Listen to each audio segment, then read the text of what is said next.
Welcome, welcome, everyone. It is great to see all of you here today. Thanks for joining us. We'll give it like one more moment before we kick things off, because I think we may have a few more people trickling in. But thank you very much for joining us. I'm Annie. I will be kicking us off here in just a moment. I am Program Director at Capital Impact and Research Lead for the Sacramento K-16 Collaborative. As we are getting ready to get started, we'd love to know who all you are that are joining us today as well. It would be great if you could take a moment to just drop in the chat your name, your organization, and what brought you to the webinar today. What are you hoping to learn? How did you hear about the webinar? Just whatever it is that is bringing you here to us. And we're glad you found us, and we're glad you're joining us. So here's the information that if you could just drop in the chat.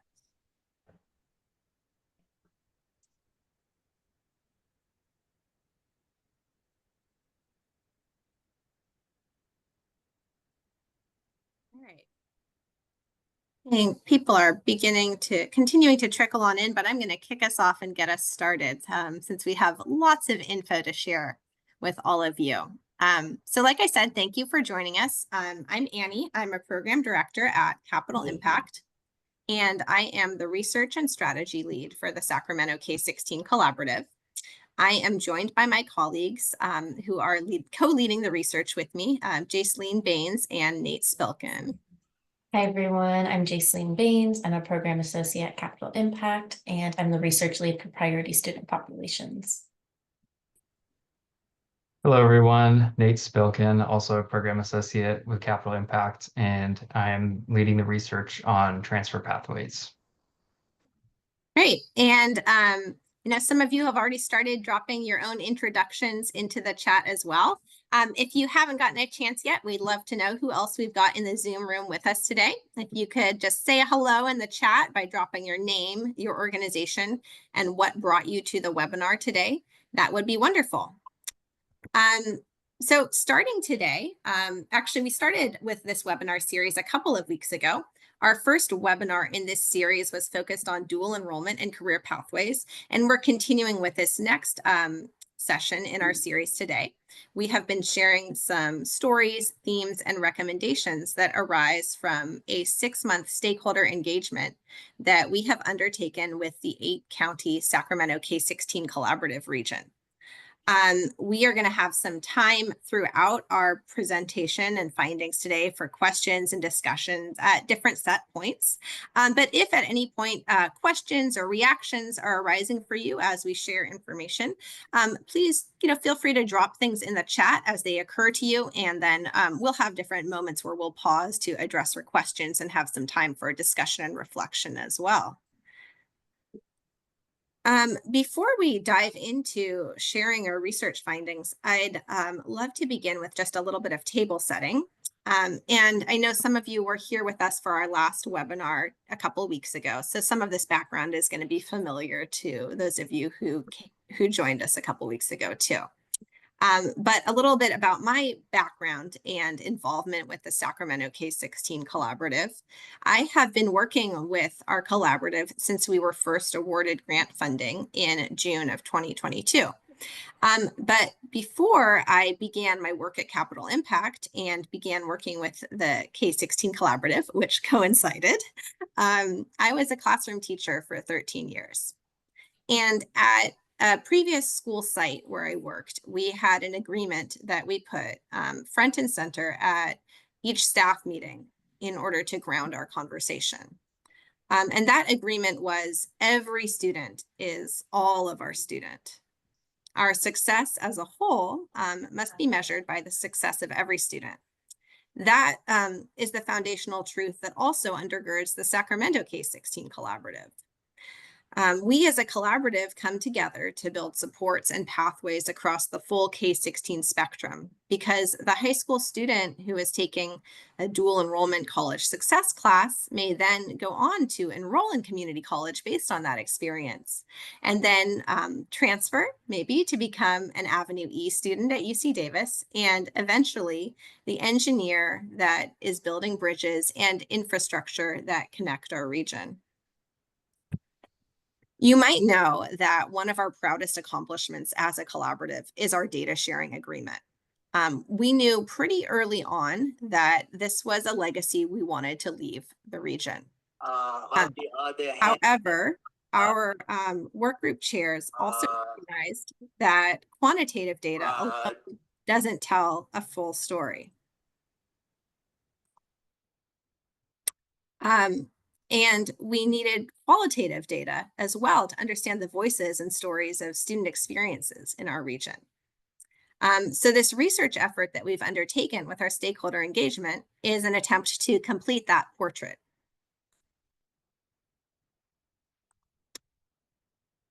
So a little bit of background about this research that we've been working on for the past year or so for the Sacramento K-16 Collaborative.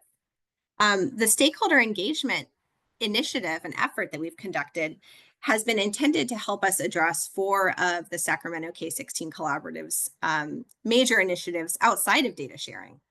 As a collaborative, we are working to expand career pathways, expand dual enrollment, strengthen supports for priority student populations, and streamline transfer pathways.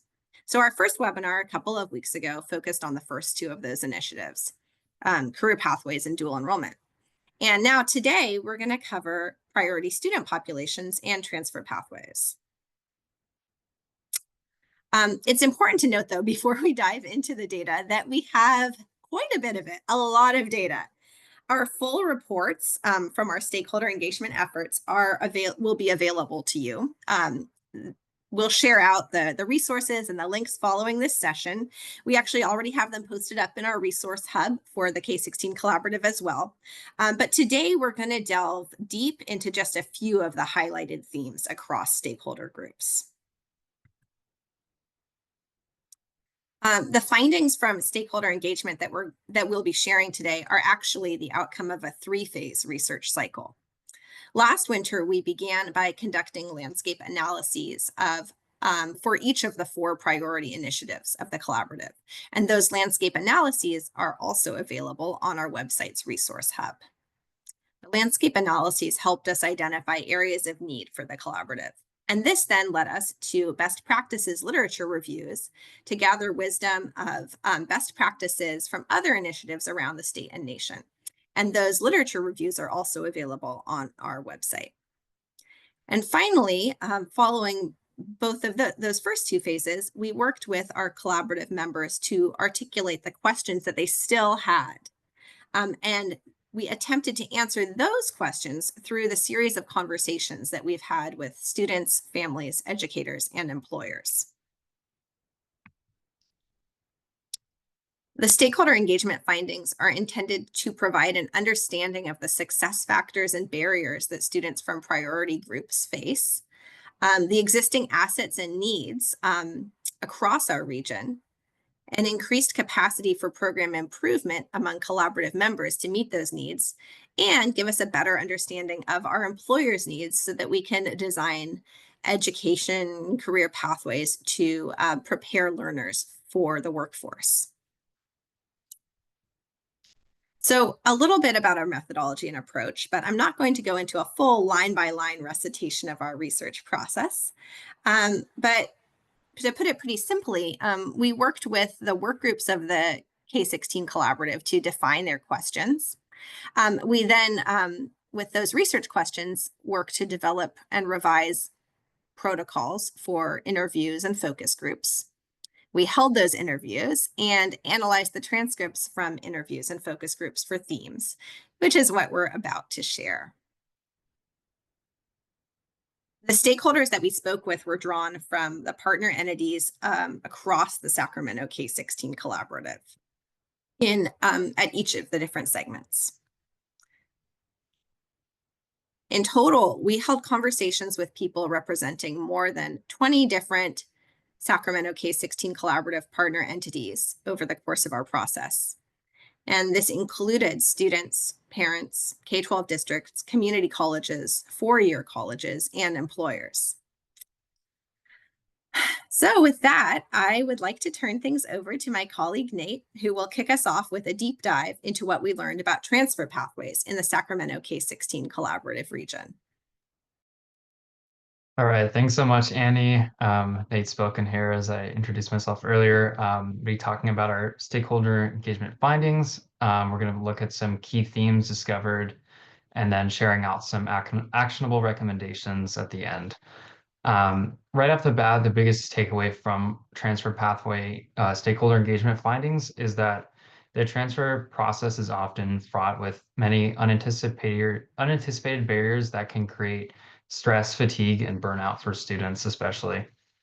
Beyond overcoming academic hurdles, students may struggle to navigate complex administrative processes, financial challenges, and social adjustments, often without having enough one-on-one support and encouragement. Many students, especially first generation, may not be aware of transfer pathways and programs that exist or how to leverage them to reach their goals. Misconceptions about transfer pathways can also create hesitation, as students may receive information on transferable credits that often won't transfer to other institutions. And while there's many tools and tech with increasing AI integration that can provide immediate support, there's still often a lack of specificity and context that is still needed. Advisors are spread thin with high caseloads and don't often have capacity or departmental knowledge about more specific needs. This can leave students navigating many complex processes on their own, leading to burnout, delayed degree completion, and sometimes changing their desired career path. Next slide.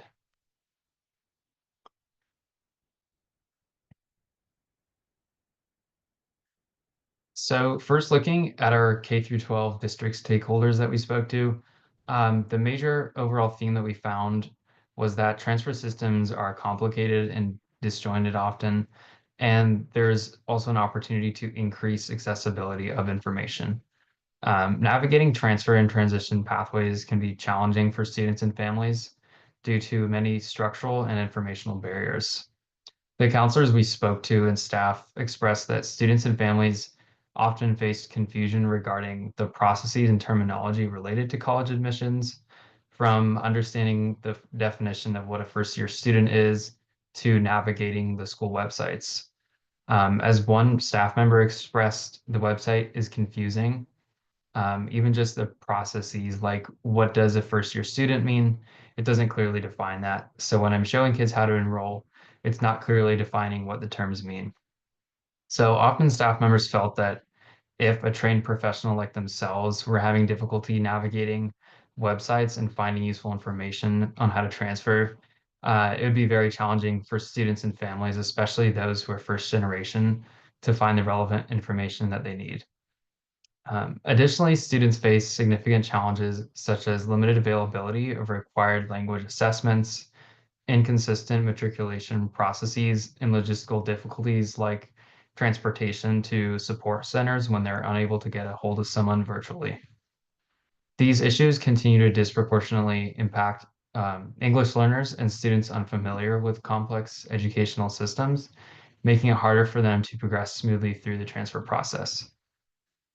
We found there's also a notable gap in awareness among students and families about the many various college pathways and programs available. It was noted that even in regions with multiple higher education institutions nearby, families often would remain unaware of the full range of options and requirements, highlighting a disconnect between the availability of information and accessibility. Specifically, staff reported that many students and families are not aware of the many programs offered, such as TAG or Transfer Admission Guarantee. As one staff member stated, I feel like a lot of our kids just kind of stick to what they know. And some of our kids, I feel like they compromise. They go, oh, all my friends are going to this university, so I'll just go to this university. And they don't realize that it could be more beneficial for them to go to community college and then go to a more fitting university. Next slide. So next, looking at the transfer process at the community college level, the major theme we found here is that bureaucracy and academic jargon leads to burnout in the transfer process. So counselors reported that students often face significant challenges in navigating the overwhelming amount of information and the complexity of certain processes, such as state college applications and all the transfer requirements needed. Students may then tend to limit their college choices to local or familiar institutions um, due to an insufficient understanding of the opportunities available at schools outside the immediate area. This can leave them feeling lost and unprepared to make informed decisions about their academic futures, limiting their awareness to explore and discover other opportunities. Additionally, the transfer process itself is often more complicated than students anticipate, with unclear or additional requirements that they find creating frustration and delays. Barriers such as identity verification and enrollment systems can further exacerbate the challenges that students face during the onboarding process. Students encounter barriers as well with courses labeled as transferable to UCs or CSUs that end up not actually meeting requirements upon transfer despite being told that they would. For example, when the state creates new course requirements for GEs, faculty are left to make sure these courses will be transferable when this was reported as not being their role to decide. So students often end up repeating classes again. As one staff member said, when you actually look at the requirements of where you want to go and what school they want to transfer to, it goes back to, well, maybe we'll take this, but you have to do all these units at our school and all this kind of stuff. So it's kind of like, okay, well, it's labeled this, but when you look at the details, it's really not as easy as it looks. It's obtainable, but it's not as easy as it looks. Next slide. So then finally, when we were talking to four-year institutions, the major theme found is that there are successful advising tools, but challenges still remain across department communication. So students are offered effective tools and programs known to many people here, such as the Transfer Planner and Transfer Success Pathway, and CalGETC, or California General Education Transfer Curriculum, which is a single GE pattern for all CSU students.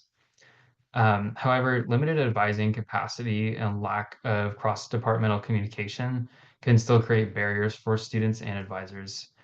As one advisor stated, Transfer Planner will help students because it's tied into Assist, CalGETC, and Transfer Evaluation System, or TES.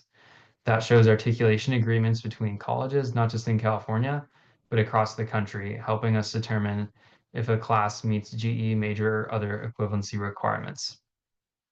Despite these great resources available to transfer students, advisors are still challenged with communication and articulation agreements across colleges, leading to compromises or inaccurate information being given to students.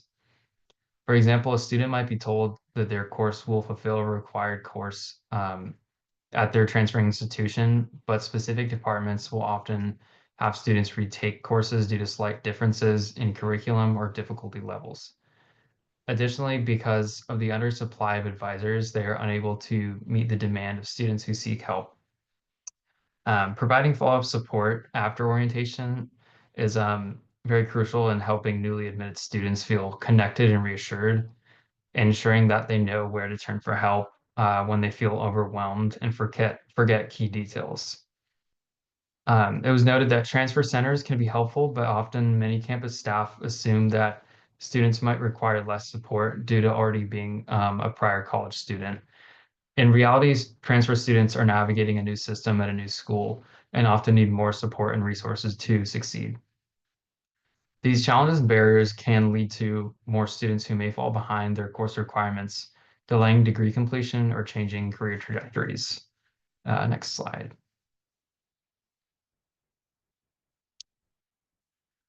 So now looking at a cross-cutting theme across all stakeholder groups on non-traditional pathway awareness and differing institutional requirements that lead to burnout and overload.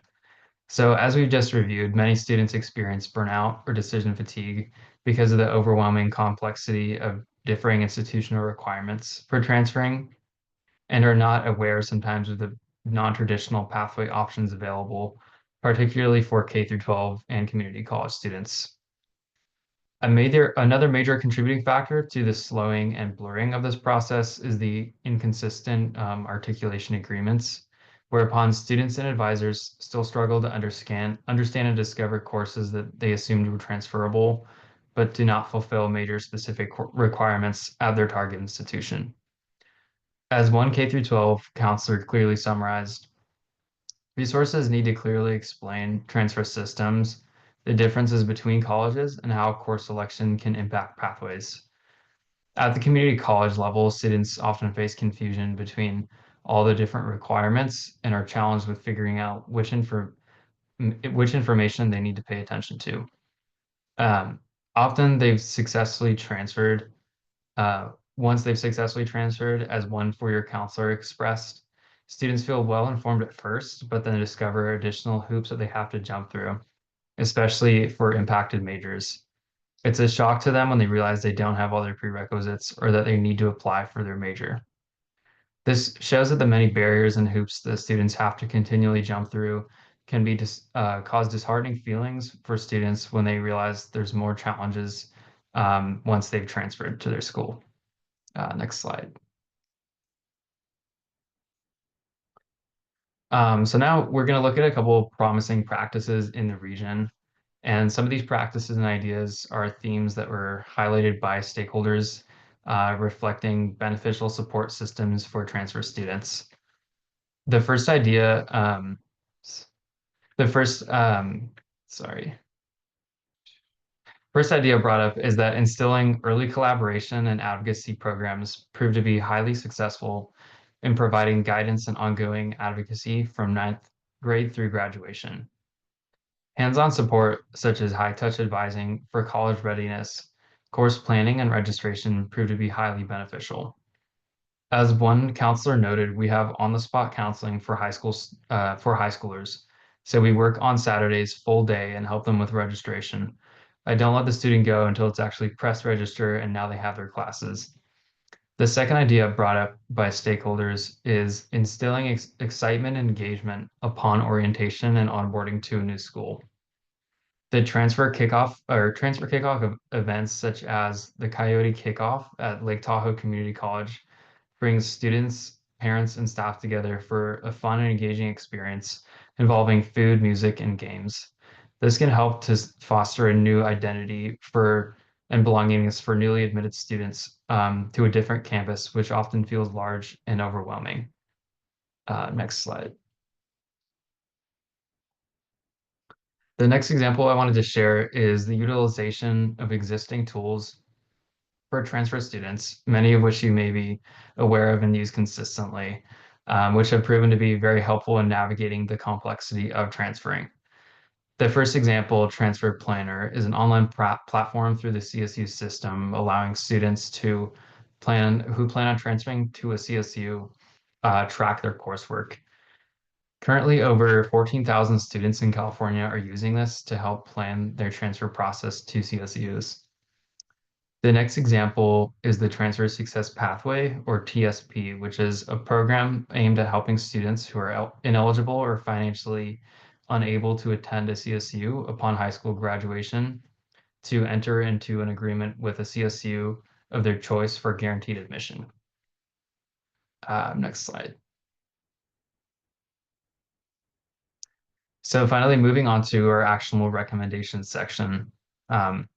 First, as the collaborative has already been working on, we recommend on doubling down on engaging K-12 students through site visits and alumni panels for early exposure and college career pathway readiness. One idea is to organize field trips for high school students to sit in on orientation days at community colleges or for your institutions to instill excitement and spark questions and curiosity earlier on for students. Additionally, hosting alumni panels at high schools with students who have already gone through the transfer process can help answer some questions for high schoolers still considering their options. Offering free swag such as t-shirts, backpacks, and stickers for those who attend these panels can help incentivize participation and instill excitement for local institutions. Secondly, we recommend supplying funding for community college transfer centers, as multiple institutions reported having no dedicated funding for sources for transfer centers.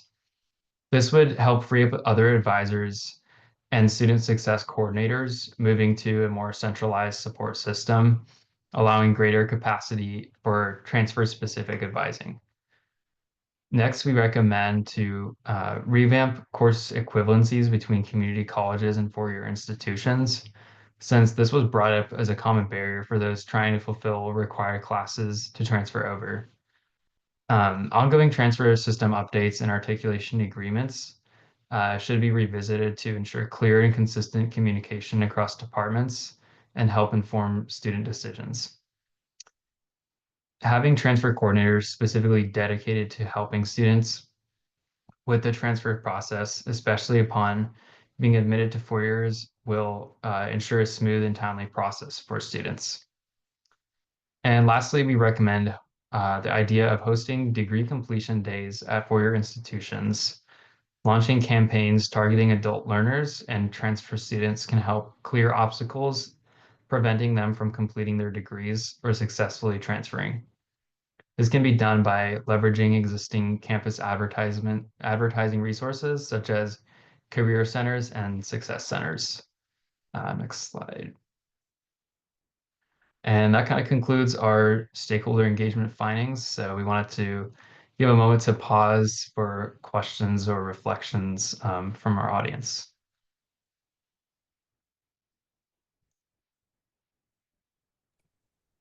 I do have a question. Yeah. Can you hear me? Yeah. Oh, okay, so this is Patsy Jimenez. So I'm a K-12 pathway coordinator. I know that you're mentioning, you know, like some of the strategies is like the course equivalences from the community colleges and the four-year institutions. Something that I have seen also for some students is struggling in the past is like looking into articulation. So for some students, where they transfer from, well, they graduate from high school, go to the community colleges, sometimes they have some type of articulation courses that the college articulate, but then when the student transfer to the four-year institution, that's not articulated, right? So, and I used to be an academic advisor, and I used to see that a lot for students that were getting into the major and applying to an impacted major. So the student completed on their end all the prereqs because they have some articulation from the science high school, right? But now when they're are starting applying into the college, and I'm thinking that's one of the barriers, right? But I think when we think about courses equivalencies, we also maybe should identify, you know, like incorporating like the K-12 system, right? Like in high school. So if something is articulated from the community colleges, how that can be hopefully honored by the four-year institution. I'm not sure if it's a possibility, but if I think that that's one of the areas that I remember seeing a lot of students like encountering that as a barrier to continue with their education. Yeah, absolutely. Thank you for raising that. And that's something that we've heard a lot of discussion about, particularly, I think, in the Sacramento K-16 Collaborative as part of the discussion in our dual enrollment work group around, you know, how many of, like, especially for career ed and career pathways, many of those career tech classes that students are taking are, you know, they're receiving early credit through articulation agreements, but then when students go to transfer, they, you know, find that that credit doesn't also transfer for them. So yeah, it's definitely an area of concern, and one of the challenges that we've been working on as a collaborative to address too, in making dual enrollment more available so that students have like course credit that will be accepted anywhere. I'm seeing that looks like we have something in the chat as well.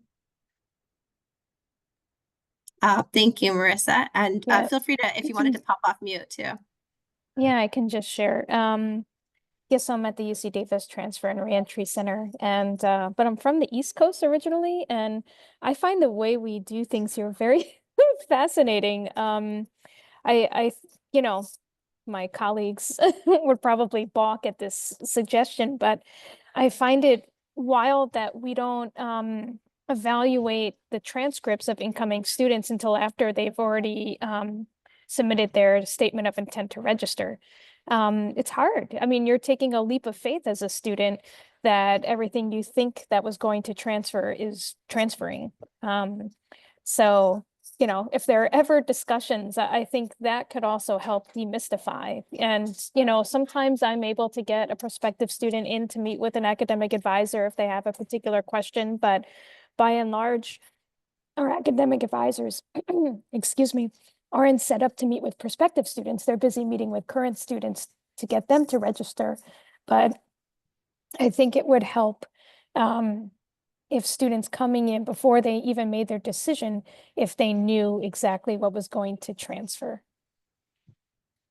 Oh, yeah. Wow. And is that a best practice or a pretty common practice at previous institutions you were at on the East Coast? Oh, yeah. I mean, I Yeah. remember myself as an undergrad, I transferred twice and I made my decision based on who gave me a better, course evaluation. It's very, if we're going to not do that and rely on assist and all these, we need to make sure that these, what assist and all these other things are doing are 100% accurate, or else it's really not fair. And I didn't realize we at Discover UC Davis, I was talking with, gosh, I forget which community college he was from, but they set up a new engineering program and it hadn't gone through assist.org yet. And he was like, how am I supposed to tell my students what transfers? And I was like, yeah, that's really hard. And yeah, so I can go on and on, but I really appreciate your work and I hope that the institutions will listen to the recommendations. So thank you. Thank you. Yeah, great call out. I appreciate you coming off mute and sharing that. Carrie, did you want to jump in too? We have a moment before we go on. Oh, just to really reinforce that and say that it was a big learning from the Comebacker campaign that the K-16 collaboration has been running to really work with folks in their ability to return into the educational experience, and that while warm handoffs and information is helpful, the need for course evaluation and advisement is really key. So just wanted to underscore the last speaker's point. Thanks. Great. Any other questions or thoughts bubbling up before we move on to talking about supports for our priority student populations?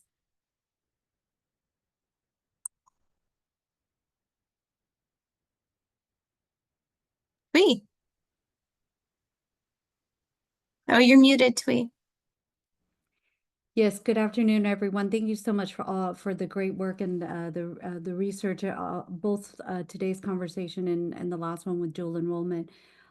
As I was thinking about, and my name is Twee Nguyen. I'm a partner at Garcia Hernandez Sani. I'm also the lead counsel for the data sharing agreement. I was wondering, and this is more a question mark for everyone, can the data sharing process help actually enable that evaluation of course credits to count? So let me just think aloud for now. For instance, the direct admission with Sac State and Elk Grove Unified School District, where Elk Grove is giving the data to Sac State, even though the students may not have applied to Sac State, and Sac State is doing the eligibility assessment. And through that eligibility assessment, also make a determination of any dual enrollment credit to Sac State, and how far advanced, what credits get actually, and be able to then convey that to the students in advance. So it's even in advance of enrollment. Clearly, obviously, this could be done at the UC Davis level too, in terms of data sharing in advance, so that UC Davis can crunch the the transcript credits, etc. So I just want to offer that as a potential possibility, and if that is, then that could also be conveyed in the data sharing agreement STAs. I love that. I hope so. I think that is like the, kind of the intention behind this, the data sharing eventually. And you're actually predicting one of the recommendations we have. We're going to go through and take a look at our collaborative's goals and recommendations to advance those goals. And that's one of the things that we call out in our recommendations is how we can leverage data sharing to support transfer pathways and student success.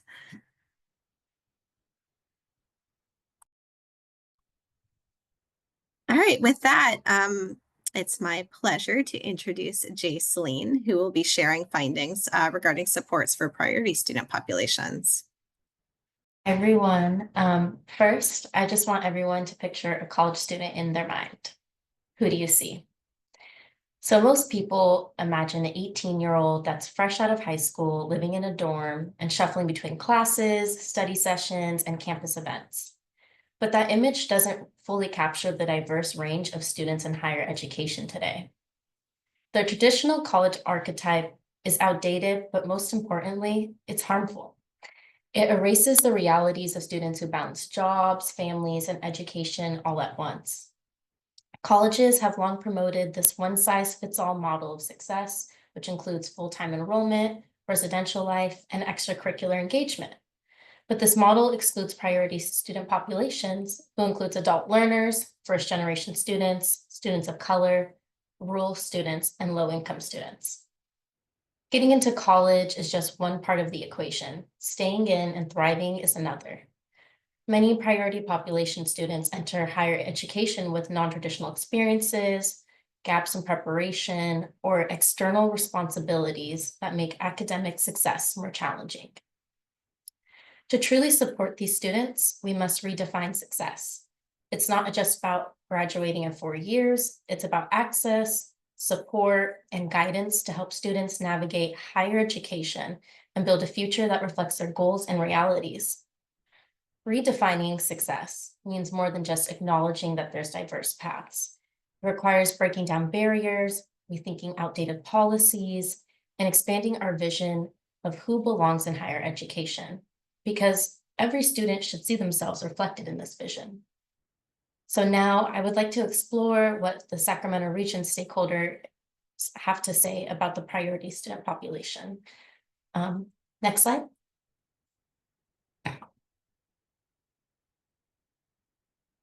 So we'll start with K-12 students. When we conducted the focus groups, we asked students how well their school is preparing them for their career after high school. We wanted to understand what support they currently have and what additional resources they need. What we found was clear. Students are eager for more hands-on experiences. They don't just want to hear about careers, they want to see them in action. They want to test out different pathways and to gain real-world exposure before they graduate. In their own words, one student said, quote, "I think you guys should offer internships. Students would like to learn through work," end quote. Another shared how they wished their school provided structured internship opportunities to help them explore their interest, whether that's in nursing, tech, or other fields. However, access isn't always the issue. It's also about timing and opportunity. Through our interviews with dual enrollment students, we learned that while they were in college courses, they were also missing out on career education exposure due to scheduling conflicts.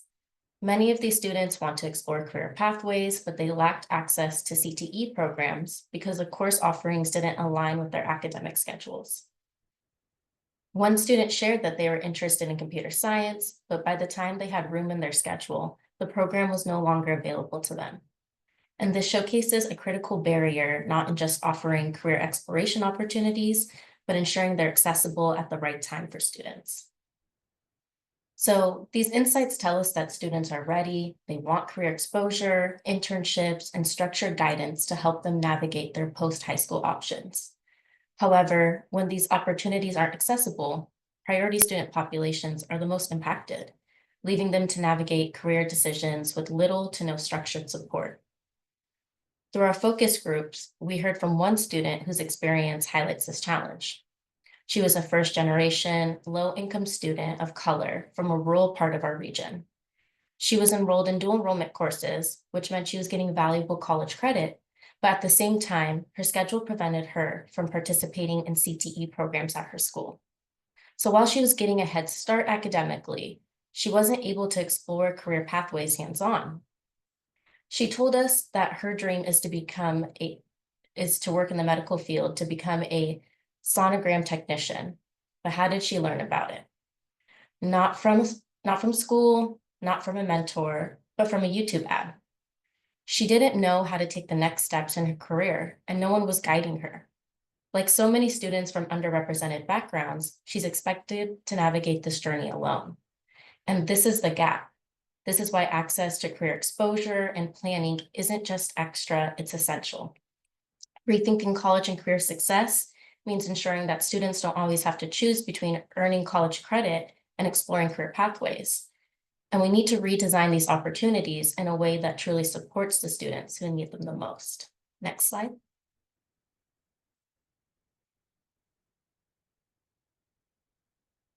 So next, when we spoke to the K-12 counselors and administrators, we learned that one of the biggest barriers priority student populations face, along with their families, is a fundamental gap in access to information and knowledge about educational pathways. For many priority students, the process of navigating college and career options isn't just difficult, it can feel like stepping into an entirely unfamiliar world with no roadmap. Families play a critical role in students' decision-making, but many lack access to the information needed to support their children's educational journey. Without exposure to college and career pathways early on, students must navigate their options with the limited support available. As one administrator put it, quote, "Our families still don't seem to understand what college options are and what the college requirements are and what the differences between the systems are," end quote. Another stakeholder shared an even deeper challenge: language barriers. The counselor told us, quote, "Some of the parents not only low educated, some of them cannot read and write in their own mother language. I found that when I talked about college, some of them are the first generation who's going to college or even go to school," end quote. So this isn't just about students, it's about entire families being disconnected from the knowledge and resources that make higher education feel possible. And it goes beyond college. We've also heard that many refugee and English language learner students aren't receiving the same level of support in their CTE classes that they do in general education. An administrator shared, quote, "Our English language learners do not have the supports in CTE classes that they have in general education classrooms, and they do not have the bilingual instructional assistant supports, known as BIA, because it's not legislated," end quote. This means that priority students are often missing out on both college and career pathways, not because they lack ability, but because they lack access. So to create equitable student outcomes, we have to ask, how do we ensure students and families are given the information, guidance, and resources they need to navigate these systems? Next slide. Now looking at the community college experience, we wanted to explore the lack of representation and social capital, which makes navigating higher education even harder. And this is particularly for first-generation students and students of color. One administrator put it plainly, quote, "You don't see Black male teachers because they don't have Black male teachers. And this K-16 piece, where we're really targeting those populations and trying to get those students into these pathways," end quote. So representation matters. When students don't see people who look like them in faculty, advising, or leadership positions, it can send an implicit message about who belongs in higher education and who doesn't. Without diverse mentors and role models, students are left to navigate these spaces without guidance from people who understand their experiences. But representation isn't the only issue. Social capital plays a huge role in student success. Another stakeholder shared, quote, "The students that have the least amount of social capital are first-generation college students or from a group that's been historically excluded from higher ed, like students of color, students of poverty, foster youth, homeless, veterans, and refugees," end quote. Social capital through connections to mentors, faculty, and professionals helps students understand how to move through college and into careers. But for many priority student populations, these networks don't exist. They don't have the built-in professional connections, and they often don't have family members who can guide them through the college process. Even for the students who do make it to college, the system remains overwhelming. One community college staff member told us that they haven't even completed the application for an AA degree with their own child yet because it was just simply overwhelming. If someone working inside the system is struggling, imagine what it feels like for students and families who are unfamiliar with the process. Many first-generation students don't have families or mentors who can help them navigate college applications, financial aid, or degree pathways. And without those networks, students are left to figure it out on their own or rely on staff and services that might not always reflect their backgrounds or experiences. But it is important to note that community colleges do have support services, but social capital plays a major role in whether the students are actually accessing them. A student with a parent who's been through college might get help filling out forms at home. But for first-generation students, if they don't feel connected to their campus community or don't see advisors and faculty who understand them, they may not know where to turn or even feel comfortable asking for help. So when thinking about college success, we need to recognize that it's not just about getting students in the door, it's about ensuring that they have the networks, mentorship, and representation that make success possible. We want students to leave college with the social capital needed to thrive in their careers and communities. Next slide. So far, we looked at K through 12 and community college environments, but what happens when students move into four-year institutions? We often hear that college is for everyone and that institutions are committed to lifelong learning. But for adult learners, many of who are balancing work, family, and school, higher education isn't always built with them in mind. Instead, outdated structures and biases make degree completion an uphill battle. Despite growing efforts to support adult learners, institutional structures and societal attitudes remain misaligned with their needs. Many older students face bias that questions their pursuit of education and a lack of targeted advising and difficulty connecting with their peers. For example, a story that stuck with us was from an administrator who shared about a 45-year-old student who was excelling in their psychology degree, earning straight A's, and was committed to their education. This student was ready for the next step and went to their peer advisor to ask about graduate school options. But instead of receiving encouragement, they were met with a question that stopped them in their tracks. Well, why isn't it too late for that? Think about it. A student who had put in the work, maintained academic excellence, and was ready for the next step was essentially being told that they didn't belong. And it's not because of their ability, but because of their age. To be fair, the peer advisor wasn't intentionally trying to be dismissive, but this moment reveals a bigger issue. Many adult learners are receiving guidance from peer advisors who are significantly younger, with little understanding of what it means to return to school later in life. Adult learners, just like younger students, need advisors, mentors, and faculty who understand their experiences, who see them as students with potential, not as outliers who are too late to chase their goals. And it's not just social attitudes. It's also institutional structures that make navigating higher education harder for adult learners. One administrator described how at their school, students who want to enroll part-time must apply for approval, and student parents must submit letters to justify why they need to go part-time. They put it bluntly, quote, "I don't see why we should ever care. For whatever reason someone wants to go part-time, why are we making a value judgment about whether or not they should," end quote. So this is a perfect example of how policies designed to boost retention and graduation rates often ignore the realities of today's students. The assumption is that full-time linear degree completion is the only valid path. But for many students, especially adult learners, that model is simply unrealistic. And that's the problem with how we define success in higher education. We assume that students should follow a traditional four-year timeline, but that isn't the reality for so many learners.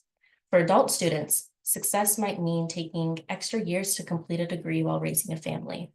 It might mean pivoting careers at 50. It might mean starting over after decades in a different field. So we need to build support systems that reflect these realities, ones that don't accommodate adult learners, but actually validate their journeys. This means re-examining outdated policies and increasing representation and advising. Next slide.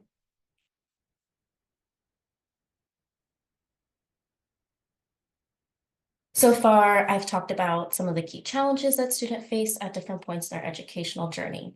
But across the region, we've also seen innovative solutions that are making a real impact. Institutions are rethinking traditional approaches to student supports, ensuring that more students, particularly those from priority populations, can navigate college with the guidance and resources they need. So the first best practice comes from Cosumnes River College, which has been recognized for its excellence in transfer success. CRC has taken a deliberate and student-centered approach, one that prioritizes communication, guidance, and accessibility. A dedicated transfer coordinator works alongside a classified professional and ensures that students receive consistent support throughout their transfer journey. This intentional coordination has contributed to some of the highest transfer rates in the region, particularly for disproportionately impacted students. So this type of structured, team-based support model is a great example of how institutions can strengthen student pathways by prioritizing clear guidance and proactive outreach. The next best practice comes from Yuba College, where a partnership between the county and the college has created an innovative approach to supporting students and nursing health pathways. Instead of leaving students to navigate financial aid, career tracking, and workforce transition alone, a county-employed staff member is embedded directly on campus to provide individualized support for students in the nursing pathway. This model has demonstrated positive student outcomes, including stronger employment rates, and has sustained county investment over time. So this partnership highlights the power of collaboration between local government and higher education, demonstrating that when institutions work together, they can directly impact student success and workforce development. These examples show how intentional collaboration and targeted support can transform student success. Next slide, please. So now we will shift our focus to solutions. Based on stakeholder insights and best practices from the region, we've identified key actionable recommendations to better support students and remove barriers to their success. In today's presentation, I'm going to primarily focus on recommendations 1 through 4. And while I won't go in depth on all the recommendations, college affordability and transportation barriers are equally important and are covered in more detail in the full report on the K-16 website. So now for the first recommendation is expanding knowledge and resources around college. Students and families need clearer, more accessible information about college pathways. For many priority student populations, the college process is overwhelming. First-generation students struggle to navigate applications, financial aid, and admissions without guidance. A key solution is simplifying the college application process by creating step-by-step guides and providing one-on-one advising to help students and families complete FAFSA and admission requirements. Some schools have seen success by having a dedicated college and career specialist who offers personalized advising and application support. This model ensures that students have a go-to resource when they encounter barriers in the application process. While I didn't focus on college affordability and transportation barriers today, these remain major challenges for priority students. Financial aid navigation can be overwhelming, and transportation gaps often limit access to dual enrollment and CTE programs. Expanding financial literacy efforts, transportation stipends, and school community partnerships can address these barriers.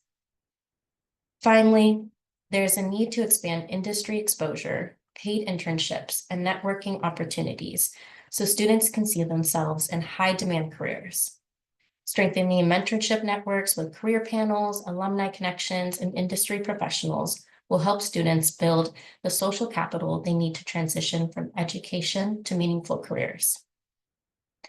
So these recommendations highlight the need to move beyond access alone and ensure students have the guidance, resources, and career pathways to navigate higher education successfully. Next slide. So now that we've looked at some stakeholder engagement findings and some actionable recommendations for priority student populations, does anyone have any questions or reactions to the research?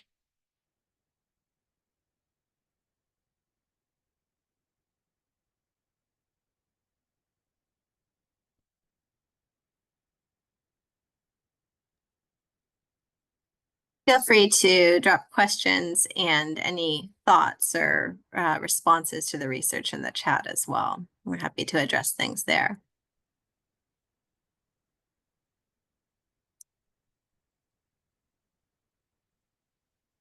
Well, if we don't have any reactions, I'll pass it on to Annie. All right. Thanks, Jocelyn. And if a question occurs to you, we can always come back to it, and we'll have more time for questions and discussion at the end of today's presentation as well. I'm going to move us forward now to looking at some of the cross-cutting themes. So our team identified many different themes that cut across all of the stakeholder groups and cut across all of our different Sacramento K-16 Collaborative initiatives in the process of analyzing all of our qualitative data. And we have worked to distill these down to 4 overarching themes for the full final report. Today, I'm going to focus on just 2 of those 4 that I think will be of the most interest and relevance to all of those of you who are working on initiatives to streamline transfer pathways and to strengthen supports for our priority student populations. The first one I'll start with is gaps in advising and student support services. To elaborate on what we mean by this theme, the challenge that arose across multiple different conversations that we held is that inconsistent or insufficient advising can lead to uninformed decision-making, which negatively impacts student enrollment, retention, and completion rates. And this probably sounds familiar to some of the things that Nate shared already in today's presentation. For example, we heard K-12 counselors and college and career administrators express anxiety about providing students with the wrong information about course requirements, or what dual enrollment courses would meet A through G requirements, which could then lead to delays in transfer for students down the road, or the need to retake and redo credits. Additionally, in terms of transfer pathways, when students begin taking classes at community college, at most institutions, orientation is not mandatory, and it's not in person, which can actually, make it more accessible for students who have a hard time getting to orientation. But for students who then, assume that because it's not in person and because it's not mandatory, it's just truly optional. They may not understand the actual data around how much attending orientation can impact their success. And for some the students who don't participate, they can then launch their post-secondary education lacking the sufficient advising and information that they need to then go on to have timely transfer success. Along the same theme for priority student populations, learners from priority student groups that we spoke with expressed kind of a lack of understanding of all of the different post-secondary options available in their career interests. Many of them also voiced that they felt like they didn't really know much about what is actually like to be a full-time college student. What's my day-to-day experience going to be like? What will my schedule be like? So some students, for example, expressed that they didn't know whether they would be able to work while going to school full-time, or expressed hesitation and concern about how to cover the cost of college, rightly so. So guidance regarding financial assistance, FAFSA, work study, as well as all of the benefits of transfer and the college promise programs and grants available at the community college level are really needed. So our recommendation in response to this challenge that we heard is to work to expand case management style advising models and mandatory orientation programs to provide structured support at key transition points for students. Our next cross-cutting theme is equity gaps in access and participation. So here's the challenge that we heard along these lines. That priority student populations remain underrepresented in dual enrollment, career pathways, and transfer programs due to limited access, awareness, and resource constraints. So how this theme showed up in our conversations about transfer pathways. Students from smaller and under-resourced schools can struggle to access transfer guidance and financial aid resources. This is one of the continual challenges of operating programs at a smaller scale, right? Small and rural K-12 districts and colleges face an uphill battle to providing the resources and supports that are easier to do at scale for larger districts and colleges. As one example of all of the different community colleges that are in our Sacramento K-16 Collaborative region, Lake Tahoe Community College does not yet have a tag agreement with any of the UCs. And this is because the student population is smaller at Lake Tahoe Community College, and getting UCs to commit to seats for a smaller group of students has been a challenge. For priority student populations, financial constraints and lack of transportation are continued to be significant barriers for low-income and rural students. So here are a couple of different examples that we heard in our conversations. Counselors at one of the high schools that we spoke with praised the fantastic career pathways at the school.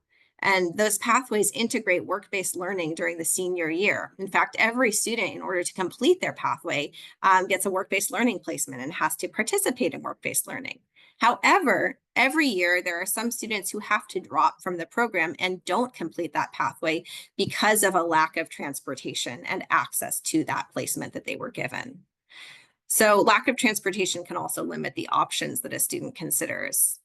And for those who decide to apply to college, despite their lack of transportation and kind of helping them to kind of understand the options out there and travel to visit colleges, having transportation can also be the deciding factor in whether they persist through challenges and seek help with the application and registration process or not, in being able to go on campus and get support. And we heard many different examples along these same veins throughout our engagement with stakeholders. So our recommendation to address these equity gaps is to implement targeted outreach, mentorship, and scholarship programs to help to close equity gaps in student participation and success. All right, so moving forward here, we'd like to kind of move from sharing insights into action. From all of our different findings, we have crafted some recommendations for each of the Sacramento K-16 Collaborative's 5 goals. These recommendations take into account where the collaborative began when we first crafted the goals 3 years ago, as well as our progress to date, which we reported in our most recent state grant report this past winter. For each of the K-16 collaborative goals, we have identified a few different immediate action items to work towards over the next 18 months till the end of the grant term in mid-2026, as well as some long-term recommendations for sustainability of the collaborative's progress beyond June 2026, which is when our grant term ends. So today I'm going to share just the recommendations that are pertinent to the goals that our transfer pathways work group and priority student populations work groups are supporting. So this first goal is the goal associated with Improve Your Tomorrow in the 1300 campaign, which is to send an additional 1,300 young men of color to UC Davis and Sac State by 2025. So we have a few different recommendations for immediate actions. The first is to expand targeted outreach and mentorship programs. So really working to continue strengthening partnerships with IYT, of course, and also local affinity groups and other community-based organizations in the region to continue increasing awareness and engagement among youth. We should also continue to strengthen culturally responsive advising. This means implementing peer mentorship programs like those provided by Improve Your Tomorrow, as well as other organizations like Breakthrough Sacramento. And then also warm handoff models between high schools, community colleges, and four-year institutions. Professional development in culturally responsive advising is also important for advisors and counselors. Facilitate transfer support workshops. This means, working to provide dedicated case management style advising for not just young men of color, but all of our priority student populations throughout their educational journey. And embedding proactive retention supports, things like wraparound services, including mental health, financial literacy, and career counseling. Then kind of looking, beyond the grant term for long-term sustainability and to continue sustaining the progress that we have made. Here are a few of our recommendations. The first is to institutionalize mentoring and affinity-based retention programs. So working to establish permanent funding streams for those types of programs and for transfer support services. Financial assistance and scholarships continue to be an important need to meet for our priority student populations. So advocating for state and philanthropic funding to support full ride scholarships, as well as looking at kind of innovative talent finance options to support our students of color and other priority populations. We can also engage in data-driven program improvement. So we have a data sharing agreement, the first of its kind that our collaborative has accomplished. We can use that data sharing agreement to track persistence, retention, and graduation rates, and then use equity-focused metrics to inform our ongoing improvements that we continue to make. So I want to share a few accomplishments, and some of these are examples of what we're already doing to address these recommendations within the collaborative. One example is that Improve Your Tomorrow and Sacramento County Office of Education are engaging in a dual enrollment program that has been funded by our collaborative to provide dual enrollment classes to young men of color. They'll take those classes virtually and asynchronously on Saturdays with near peer support, mentor support as they're engaging in their, working through the curriculum. Another good example of these recommendations in action is the program called Enhancing Equitable Transfer Success from Cosumnes River College to Sac State. This is another project that's been funded by the K-16 Collaborative. And it's a 2-year pilot that will place a full-time Sac State advisor on the CRC campus to support priority students with their transfer process.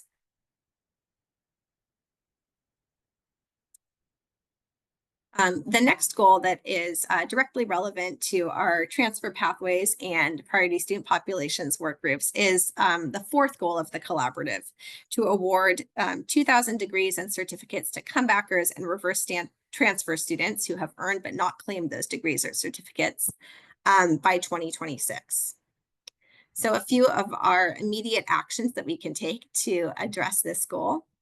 Bolster the Comebacker campaign. Our collaborative launched a Comebacker campaign in fall of last year to increase targeted outreach to adults with some college, no degree. And it emphasizes flexible degree completion pathways. So that's something we can continue to conduct outreach and marketing for. Expand direct admission and reverse transfer agreements. So this is where, our data sharing agreement comes into play. It can help us to facilitate a seamless credit transfer between community colleges and universities. And strengthen wraparound supports for adult learners. So establish dedicated adult learner centers, offer career counseling, financial aid assistance, and academic coaching that is tailored towards the needs of adult learners. So for long-term sustainability, this is kind of like taking each of those different recommendations and looking at how do we continue them over time. Secure funding to sustain the Comebacker campaign as a permanent initiative, institutionalize re-enrollment efforts through it. Leverage workforce partnerships for tuition assistance. We have many employers and other workforce agencies that are actively engaged with our work, perhaps we can work together to offer tuition assistance programs for adult learners in high demand fields as well. And again, our data sharing agreement, we can leverage our existing reverse transfer data sharing agreement to develop a permanent data infrastructure and track adult learner outcomes. We can also work to use the statewide longitudinal data systems to monitor degree completion rates for comebackers and help us to assess how effective our programs have been and how we can target and continue to inform and improve our re-enrollment strategies. So like I said, we are doing some of these things already, and we can continue to expand upon and push forward these efforts. We have a reverse transfer pilot that has begun between Sierra College, Lake Tahoe Community College, and Sac State. We should continue by sharing learnings and working to expand the data sharing MOU and SDAs to support reverse transfer agreements across our institutions. And our Comebacker campaign was launched regionally in fall of 2024. Going forward, we should continue to evaluate the impacts of it and implement continuous improvements while continuing to sustain it. All right, I'm coming to the last of the K-16 collaborative goals that I'll talk about today, which is to achieve and I should say as well, maintain Hispanic serving institution status across all of the post-secondary institutions in the Sacramento K-16 Collaborative. So a few of our immediate and short-term actions are to expand recruitment efforts for Latinx students using things like targeted outreach, bilingual resources, culturally relevant high school engagement. Continuing to increase Latinx participation in dual enrollment and transfer pathways. This is something that our dual enrollment work group specifically has been actively engaged in over the past couple of years. Develop high school to college bridge programs and promote financial aid and scholarship access. So for long-term sustainability, institutionalize our HSI aligned student success initiatives across our campuses. Through mentorship programs, cultural centers, and other affinity-based academic advising and other programs.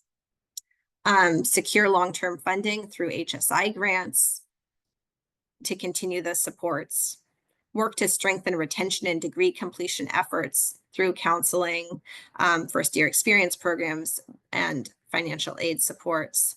And foster inclusive campus environments through similar initiatives that work to support inclusion and belonging across campus. And as with our other goals and recommendations, we are doing some of these things already. Our data sharing MOU and secondary data agreement will allow targeted recruitment efforts and supports for Latinx students. Another example is the Los Rios Transfer Academy, which was funded by the Sacramento K-16 Collaborative. That is a 2-day hybrid event that provides in-depth information regarding transfer options, and it's focused on recruiting young men of color.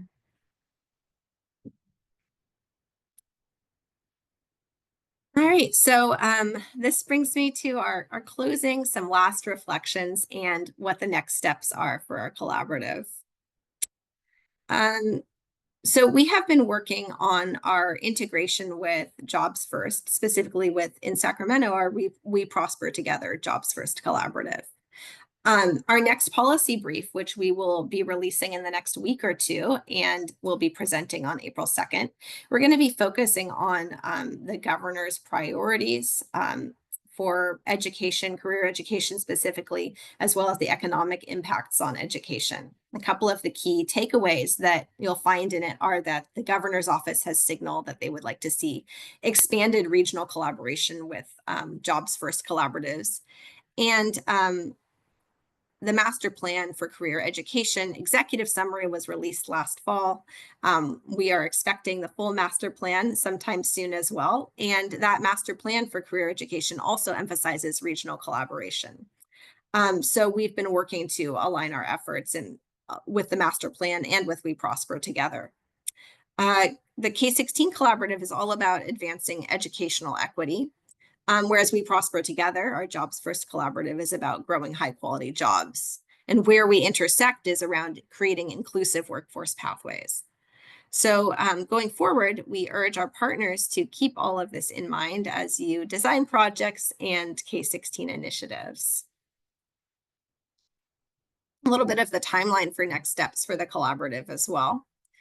We hope that as our research concludes and we share these resources with you, it will help to launch a new cycle of collaboration, action planning, program improvement, and funding for the collaborative. So please use the findings and recommendations from this report and our others to inform the next work plan of the collaborative and to prioritize funding and the design of your proposals and projects for the collaborative as well. We'll share a link in the chat to the reports and materials from today, and we'll also share those out via email right after this session as well. Here's a timeline for the next activities and upcoming opportunities to engage too. Our work group funds RFP is open right now. The deadlines for each of the different work group funding proposals vary. They're all kind of around late April, early May, and specific deadlines by work group are available on our website. Our accelerator round 2 RFP just opened this week as well, and it will remain open until May 12th. And we'll announce funding awards around the end of May. So again, please use the findings from this report in your design of accelerator proposals too. And then the last work plan of the collaborative will be completed and will be due to the state this summer. So we hope that these recommendations and activities that we suggest will inform our work planning and push for this last year of the grant term, which we kick off our final year of this grant term in July. With that, we've got a little bit of time still today. We would love to hear any questions or thoughts and have some time to just discuss and hear your reflections following our presentation. See that there's a lot of stuff in the chat going on as well. So please feel free to come off mute and share any questions or things you would like to talk about or follow up on. Yes, we will send a copy of the slides. Actually, all of the slides, this is the same as the reports, and they're available on the website. We will drop the link in the chat in just a moment as well to our resource hub with the reports. And we'll email those out to you as well so that you've got them in your inbox and have them, for access. But I encourage you to, bookmark the Sacramento K-16 Collaborative website. Or resource hub has a ton of different materials and resources on it now at this point. And we hope will be a great tool for you.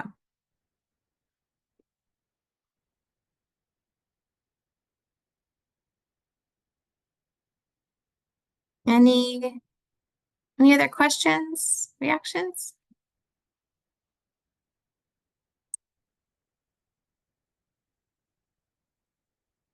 All right. Well, with that, thank you very, very much for joining us today. It's been a pleasure to get to spend your lunch hour with you. We will be hosting another Zoom in a couple of weeks that will focus on our policy findings, specifically related to California Jobs First and the Master Plan for Career Education. And we also have a survey that we'd like to share.